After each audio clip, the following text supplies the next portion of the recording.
Thank you very much, Kate. It's an honour to bring you greetings today on behalf of Unite the Union, and to start by endorsing in a sense what Kate just said by condemning the horrific and brutal and unjustified murder of Alan Hemmings last night. This atrocity and the others that have been committed by ISIS are a condemnation of their barbarism. And the moral responsibility for that beheading, of course, rests with its perpetrators. But the rise of ISIS, its ability, its capacity to carry out these outrages, that is also the responsibility of those on the other side of the road who imposed sanctions on Iraq that killed 500,000 children as a price worth paying, who launched an illegal and unjustifiable war which killed 1 million and displaced 4 million, who have wrecked Iraq and turned it into a dysfunctional sectarian state.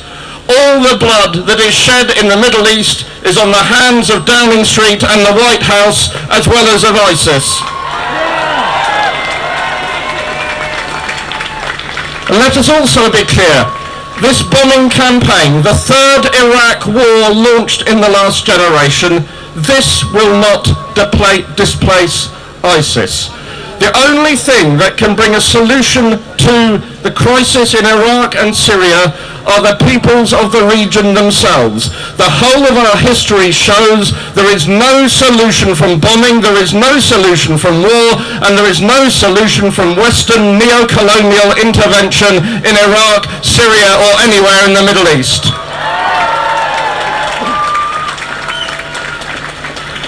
Because this is now, we are told, ISIS is the problem that has to be solved. But let's remember, the British government intervened militarily against Nasserism, against Arab nationalism. It then supported Baathism, then intervened against Baathism. It supported Gaddafi, then intervened to overthrow Gaddafi. It has intervened against any and every sort of region. Government in the region solely in its own interests, and ISIS is simply the latest pretext for imposing Western domination across the Middle East, and we must condemn it. And let's not be fooled by the allegation that this has Arab support. The regimes that are intervening in Syria and Iraq alongside Britain are not part of the solution in the region, they are part of the problem. The dictatorship in Bahrain, the dictatorship in the UAE and Qatar, Saudi Arabia, which carries out beheadings on its own on an industrial scale and pumps sectarian poison around the region. These are our allies and these are the problem. Because now, brothers and sisters, we're embarked on an open-ended, endless war. There is already mission creep. There are already boots on the ground. There is already talk of a Turkish military invasion of the north of Syria, more than talk preparation for it. This is a government which is waging war on the poor at home and now spending billions on war abroad. We need to say, stop the war! And the final point I want to make, brothers and sisters, is this. People are saying, and they will say, don't we in Britain have a moral responsibility to do something?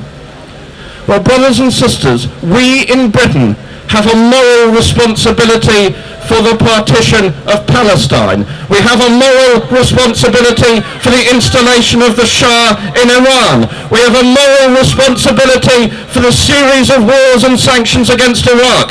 We have a moral responsibility for the destruction of Libya. We have a moral responsibility for pumping money and arms into the Syrian civil war. We have a moral responsibility for 100 years of calamity and catastrophe visited upon the Arab peoples. We now have a moral responsibility to stand aside and say the Arab people must control their own destiny. Stop the bombing.